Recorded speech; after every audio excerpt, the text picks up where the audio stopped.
Hey Psych2Goers, welcome back to a brand new venture. Before we begin, we wanna make a quick shout out to Danielle Musonda, who suggested this video topic. If you have any topic requests, feel free to leave them in the comments. Let's start the video. So, what does it mean to be emotionally weak? Emotional weakness is not being able to regulate or express your emotions in a healthy, well-balanced way. It isn't anyone's fault, nor is it something to be ashamed of if you feel you haven't reached a certain level of emotional strength. It's a process requiring patience. To help you become more self-aware, here are 7 habits that make you emotionally weak. Number 1, not believing in yourself. What's something you think you're bad at? What about genuinely trying that activity again after deciding you're no good at it? It's important to realize that an initial failure doesn't mean you aren't gifted or talented enough for something. If you only stick to first tries, you'll likely end up limiting and dragging yourself down. In psychology, this is called a self-fulfilling prophecy. Simply put, if you believe something is true, you subconsciously go out of your way to affirm it. For example, if you believe you'll fail a math test, you're much more likely to do worse since you have such low confidence.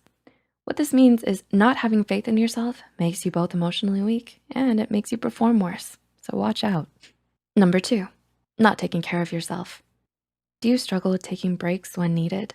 While it sounds counterintuitive, in a work-oriented society, it's actually sometimes harder to rest than to keep pushing yourself to the limit. Emotional weakness tends to force people to base their self-worth on their achievements, status, or finances, instead of who they are as a person. After all, regardless of how often we hear the phrase, love yourself, it's still incredibly hard to put into practice. This can lead to many problems, such as avoiding self-care, not prioritizing your physical health, and burnout. You may not realize it, but there is strength in taking breaks. Your worth isn't based upon what you do. Instead, it's based on who you are. Number 3, making decisions based upon emotions instead of values. Do you tend to think with your heart rather than your head? Have you ever regretted letting your initial reaction to something get out of control? If so, you know all too well about letting your emotions get the best of you. Not being able to balance your emotions with your morals and logic is a telltale sign of emotional weakness. How you feel should be a factor in your decisions, but when it becomes the driving force, you end up making impulsive, uninformed, or dramatic choices. So, when faced with a difficult decision, trying to identify the emotion you're feeling and seeing whether it's outweighing your values and reasons stops you from making irrational decisions. Hey Psych2Goers, I'm curious to know, would you rather date online or meet someone in person? I would love to see your answers in the comments. I'm asking you because today's video is sponsored by Dive, the first ever dating app for meeting in person rather than online. The way it works is whenever you're at a certain location, you can just check in and see who else is there in the app and wink at who you're interested in. If they wink back, you're matched. Since you're already at the same place, you can just chat and say where you are so you and your date can meet instantly. The idea is that if you express a liking towards each other in an app first, you can skip the fear of rejection most of us have, making it a lot easier to meet. With this ingenious idea, if you wanna help, you can become a supporter by checking out their Indiegogo campaign that just launched today. Click the description box below to see how you can support. Number 4, judging yourself for how you feel. This isn't a normal feeling, or I shouldn't feel like this since no one else does. Do you ever think to yourself phrases like these? It may be easy to judge yourself for how you feel, but doing so can have many unintended consequences. These pave the road for emotional weakness. Why so? Because these questions cause you to suppress, deny, or deflect your emotions. In reality, your emotions are one of the biggest indicators as to what you should and shouldn't do, your boundaries, and what you enjoy. They serve as a guide to you. So it's important to remember that all feelings are valid and so deserve to be expressed. Number 5, needing to find a reason behind everything.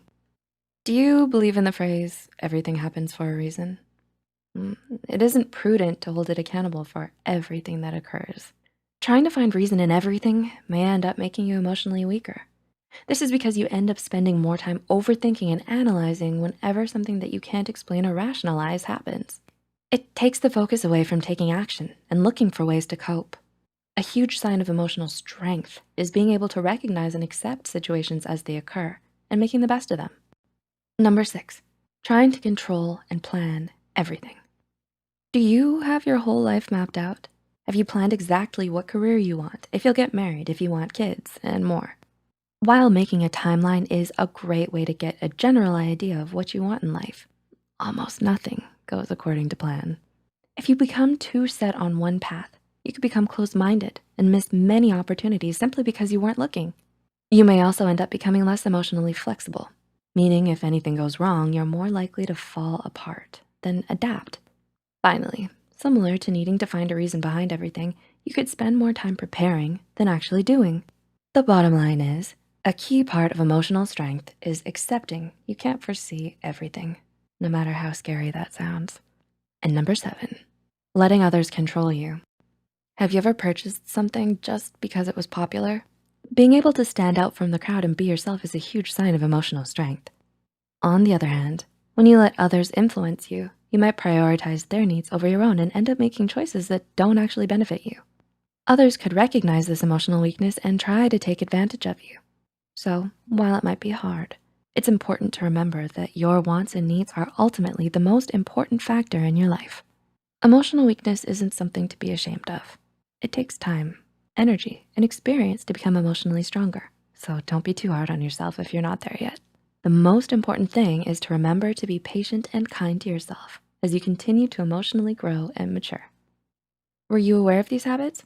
If so, do you think this can help you recognize and cope with them? Feel free to leave a comment down below with your thoughts, experiences, or suggestions. If you found this video helpful, be sure to hit the like button and share it with those out there unknowingly practicing these phrases. Don't forget to subscribe to Psych2Go and hit the notification bell icon for more new videos. Thanks for watching, and we'll see you soon.